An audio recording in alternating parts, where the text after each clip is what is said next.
Merci, confrère Cédric. Je suis Pascal Bedinganda. Alors, honorable Antoine Zangui, lors de cet échange, nous avons constaté un mouvement inhabituel. Donc, député, c'est comme si il y a un déroulement de l'activité. Concrètement, et là, on est comment qui? Non, moi, comme parlementaire, j'ai compris ce mouvement-là. Je peux expliquer, je peux donner des raisons à ce mouvement. La première, le VPM Jean-Pierre Liaou, c'est un ancien du Parlement. Il fit d'abord du Kaba de Obé Minakou, le président Obé Minakou, 2011 jusqu'à 2018. Et aussi, il est député national 2018 jusqu'à 2023, réélu pour être reconduit dans le gouvernement. Il connaît. Et je vous ai dit que l'interpellation, c'est une sanction. Il savait que il sera menacé parce qu'avec des vérités que Honorable Nzangui détenait sur lui, là, ce n'était pas facile. Il fallait faire tous ces mouvements-là pour, pas seulement peut-être pour empêcher, mais c'est pour embrouiller l'Honorable Nzangui et pour embrouiller aussi la population à suivre ce que nous étions en train de chercher. Deuxième mouvement, avant, parce qu'on a collé une interpellation avec question d'actualité. On lui pose presque, on veut vider Honorable Nzangui sur le même sujet, mais qui était dans l'interpellation, on vient avec la question d'actualité. Et la question d'actualité qui date de mois d'avril. La question d'actualité, ce sont des questions récentes. Mais vous venez avec une question que vous avez déposée au mois d'avril, 2 mois après, cela n'est plus d'actualité. On a vu ça. Et aussi, nos frères de l'Est, qui voulaient le débat sur l'évaluation de l'état de siège, on n'avait pas accordé aussi ce débat-là, et ils ont quitté la salle. Et tous ces mouvements-là voulaient être profités par les VPM. Et on pensait qu'avec ces mouvements, peut-être on pouvait suspendre la séance pour renvoyer à une date, et je pense que 48 heures, on devait fermer, mais on a compris, on a maîtrisé. Pour moi, le message est passé. Exactement, honorable Antoine Zangui. Alors, maintenant, quel résultat viserez-vous après cette démarche et votre conclusion par rapport à ces dossiers? Non, le résultat est qu'on doit payer les fonctionnaires. Les fonctionnaires qui travaillent réellement, c'est une obligation. Et ils seront payés. Parce que l'initiative, ce n'est pas fini. C'est la question, il y a des étapes. Je peux chuter par des recommandations, tout comme je peux chuter par une motion de défiance. Et quand il y a motion de défiance, j'ai que 50 signatures. Une fois que j'ai 50 signatures, je dépose. On ne viendra pas encore faire le débat sur les urnes. Et là, moi, je ne veux pas arriver là-bas. C'est comme j'avais dit, je ne cherche pas la tête de mon jeune frère. Mais je lui demande de travailler correctement. C'est ce que je lui demande. Mais, comme vous avez suivi, moi, j'avais fait allusion à l'article 208. L'article 208, c'est quoi? Nous parlons maintenant que non, si l'interpellation donne lieu à une recommandation, qu'est-ce qu'on peut faire? Et si ça donne lieu à une motion de défiance? Mais là, je me suis réservé de transformer. C'est comme ça, on a commencé déjà à constituer une commission spéciale qui va examiner maintenant ce que je suis en train de réclamer. Qu'est-ce que je réclame? Je dis, on doit appliquer l'arrêté 184. On doit corriger l'arrêté 185. On doit payer les fonctionnaires qu'on a transférés les numéros ailleurs. On doit leur restituer les numéros matricules avec les effets financiers.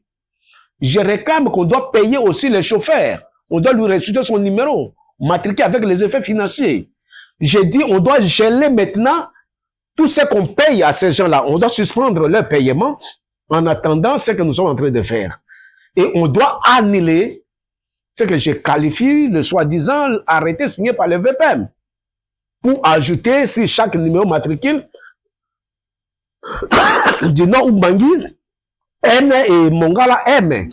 Je vous ai dit déjà que non, le numéro matriculé, c'est le numéro d'ordre. C'est un nombre entier. Et dans les annuaires que lui-même a remis récemment aux fonctionnaires de la province du Nord, Ubangi, et partout, il n'y a pas de N. Mais quand vous allez encore ajouter N, c'est-à-dire vous récupérez ces annuaires-là, il y a des gens qui ont les cartes biométriques avec déjà ces numéros matricules, vous allez ajouter N et M comment? Et si vous ajoutez M pour Mongala, N pour Nord Ubangi, Sud Ubangi, vous allez ajouter quoi? S. Équateur, vous allez ajouter E. Sud Kivu, Bandundu, vous allez faire comment? Kinshasa, vous allez faire comment? Le numéro matricule, c'est le numéro d'ordre. C'est pourquoi je l'avais demandé, référez-vous aux experts. Ils sont là, ils savent. Quand je suis en train de parler, si vous avez bien regardé, il y avait un administratif, un ancien fonctionnaire, qui, malgré qu'il était venu accompagner le VPN, mais il comprenait tout ce que je disais. C'est pourquoi moi j'ai demandé que, bien qu'il a déjà signé l'arrêté, on doit suspendre ça. On doit annuler. Et l'objectif aujourd'hui, qu'on paye le fonctionnaire. Je ne dis pas qu'on paye seulement le Nord Ubangi. Je parle de fonctionnaires de l'État.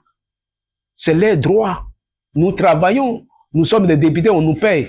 Mais quand tu es fonctionnaire, pourquoi on ne vous paye pas? Pour quelle raison? Voilà, c'est ça l'objectif. Et je finirai à ça. Une fois qu'ils sont payés, il n'y a plus de problème. Mais je voulais aussi dire, en passant, parce que je suis mais c'est votre frère des Grands Équateurs. Mais les fonctionnaires du Nord Ubangi, le fonctionnaire de la Mongala, le fonctionnaire du Sud Ubangi, le fonctionnaire de l'Équateur, de Tchouapa, ne sont pas des Grands Équateurs? Qu'est-ce que nous voulons dire par là? Qu'est-ce que nous voulons dire là? C'est-à-dire quand on est ministre, on est député, nous sommes des frères. Mais la base, parce que c'est là. Si moi je dis que le VPM est mon frère, mais les fonctionnaires, voilà, c'est là où nous disons que non, ici, c'est le travail de l'État.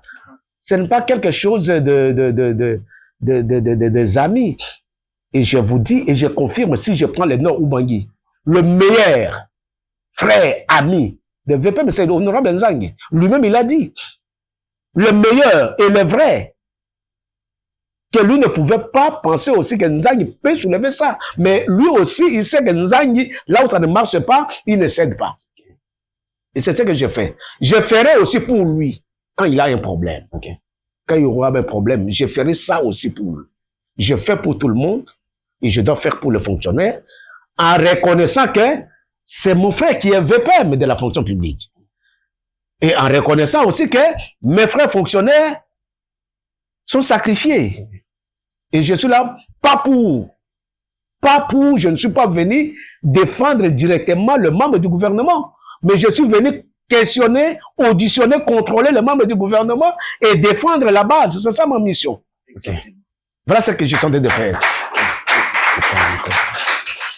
Na beaucoup sependa, honorable Nzangi, le disjoncteur, nini ba fonctionner ba koki ko espérer na yo na bitumba oyo na ngo po na bolamu ya bango. Na beaucoup sependa. Na beaucoup c'est ba fonctionnaire nyonso o bazali na numéro matricule yango ba benga bango ba fonctionnaire à l'état. Okay. À travers numéro matricule na bango bazala na elikia ke bazo futa bango. Okay.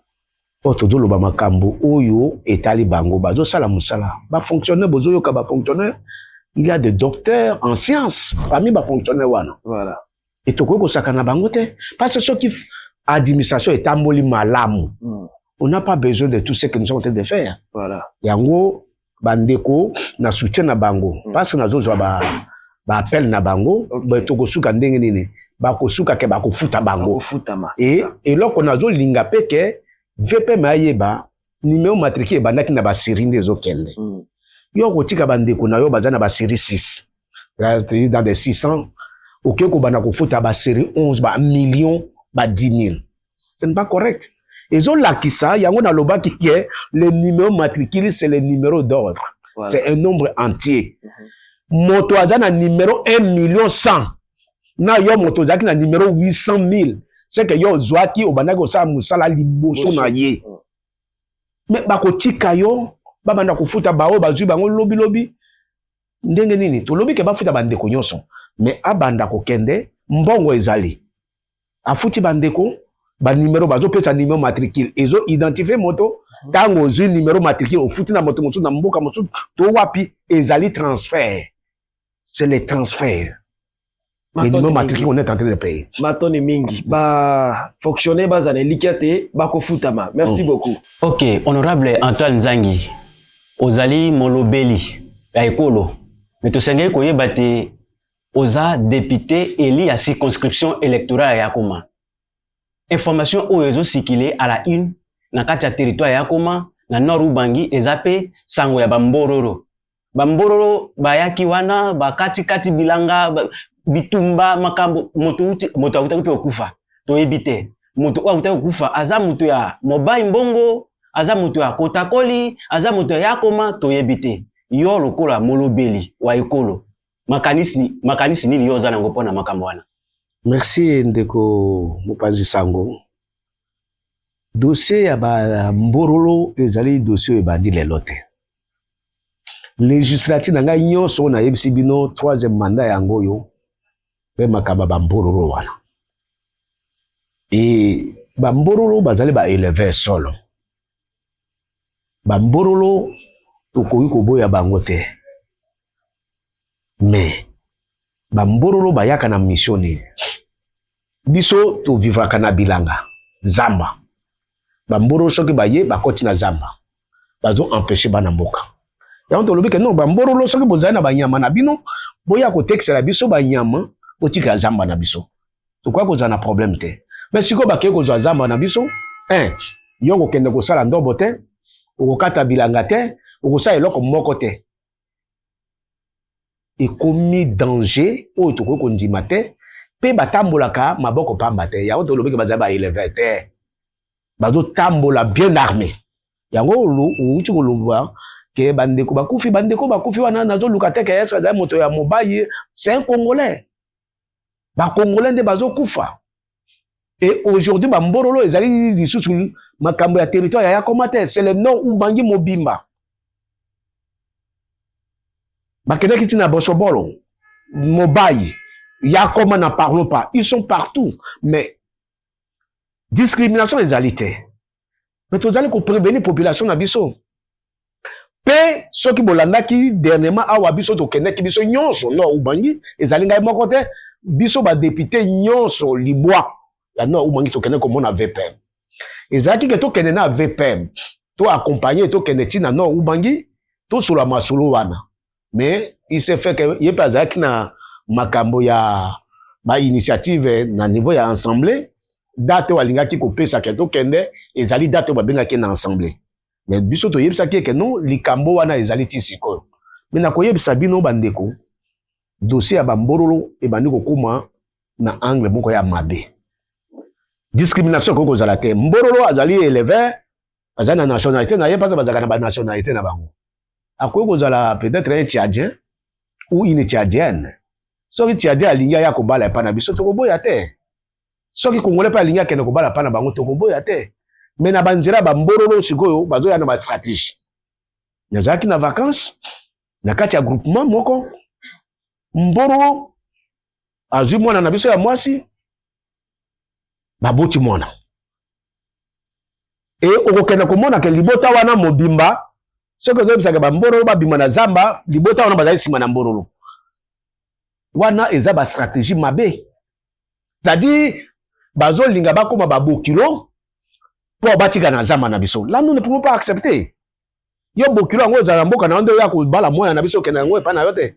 Oyeka ba na kati ya zamba obandi ko botela biso bana non, ça aussi je suis en train de dire na ba population, il y a pas la discrimination, mais nous devons être très très prudents. Mais makambo ba Mborolo c'est ezali makambo ezali connu. Tozo yebisa gouvernement na biso ba bimisa bandeko wana ba zonga pa na bango.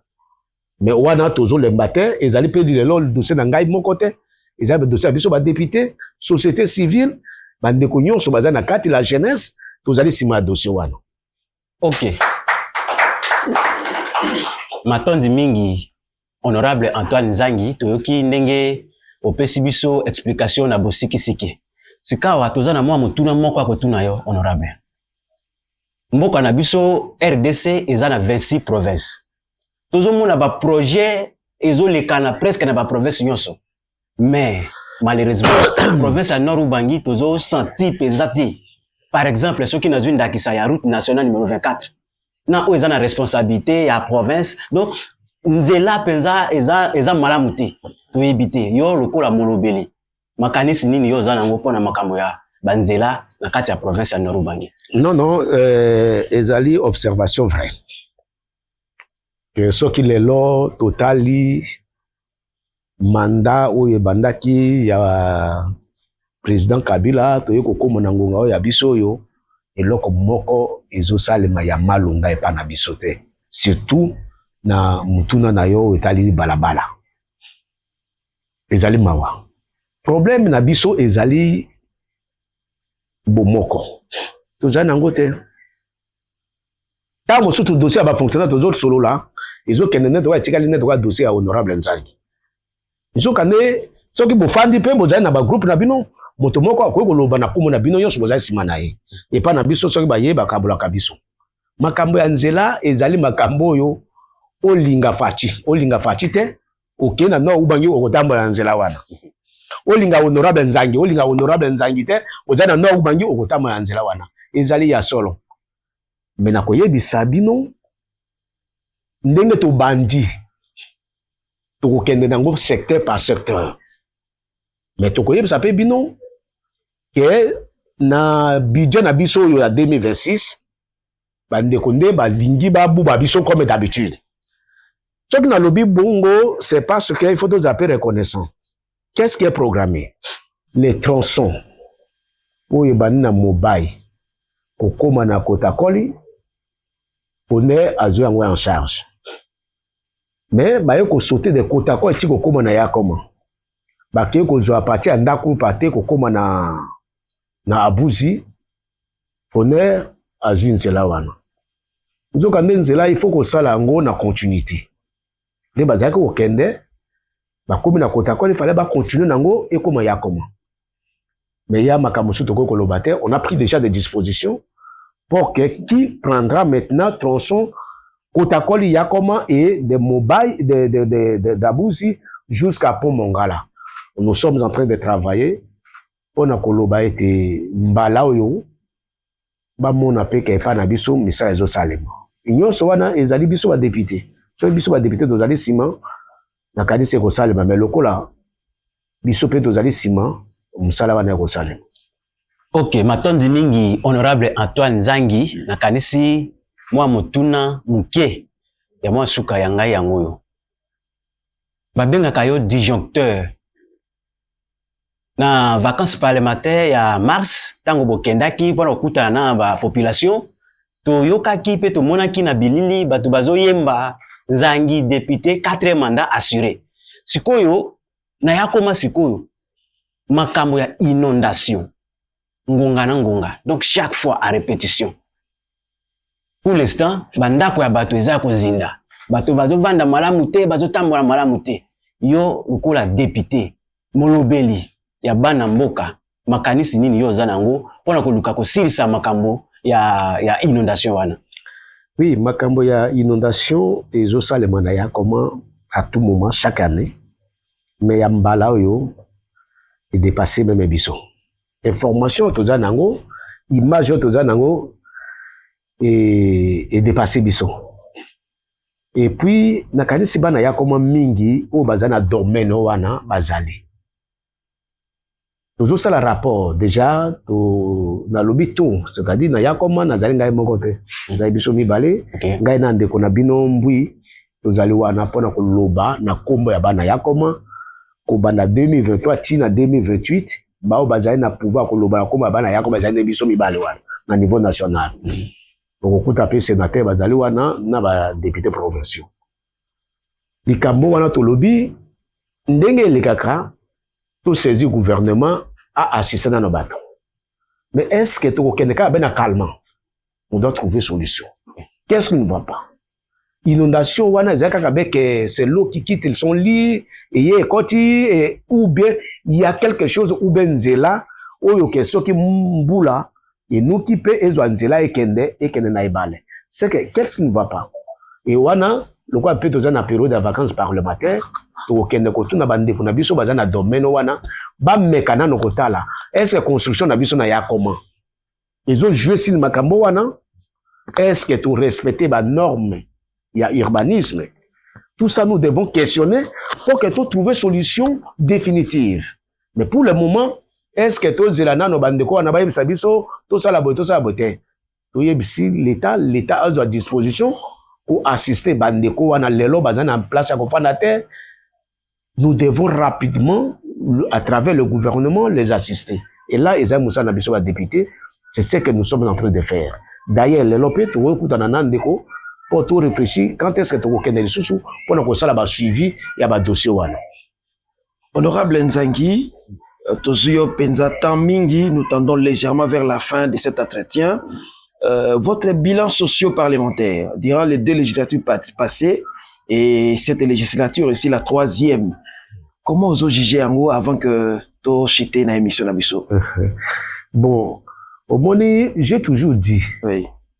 Tant on a en 2011 na ebisaka bandeko na ngai soki bo voter ngai na koloba boye na kosala boye na ko défendre bino ba yuka kingai ba poni ngai deuxième mandat na zana ressources na campagne wana te soki bo voter ngai na yeka kana présenter bango bilan OK ndenge bo tinda kingai yango na zongi oyebisa kingai na sala boye na sali soki bo moni ke na koki bo zongi sangai na continuer tango ba poni ngai pour la deuxième fois c'est-à-dire bilan na ngai ezali positif pour moi bilan na ngai ezali positif parce que nazalaki candidat ya sika na 2011 ya sika 2018 te na sika na lobaki na bango eloko oyo bandeko bayebaka ya litomba ezali nini mission na biso misato oyo etali population ezali nde ko défendre ba droit na bango